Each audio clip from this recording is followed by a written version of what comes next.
Are you more concerned with the things of God or with the things of this world? In Mark chapter 8, Jesus has compassion on the crowds, and he wants to feed the 4,000 men and women and children that are there. And the disciples seem to be frustrated, even though they just saw him feed the 5,000. Jesus miraculously takes what was given to him and multiplies it to the point where they have an abundance of leftovers. And then Jesus talks about the yeast of the Pharisees, warning them that it can spread quickly, this teaching of theirs that's not good for people. But they don't get it. And they think he's talking about the fact they didn't have bread.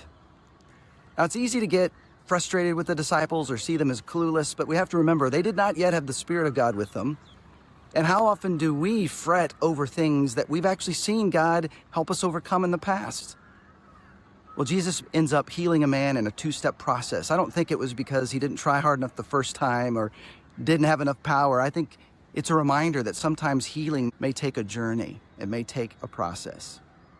So then Jesus explains to them that the Messiah would suffer and die and rise from the dead. Well, they don't like what they're hearing. And so Peter, trying to be subtle, pulls Jesus aside and rebukes him.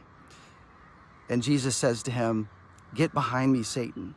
You say this because you don't have in mind the things of God, but only the things of men." You see, the reason they were struggling to trust Jesus when it comes to the crowd of 4,000 or understanding his teaching or even being okay with what he prophesied about his future is because they were more in tune with the dark ways of this world than they were with what God wanted and God's ways. What are ways we can grow in this area to have more in mind the things of God?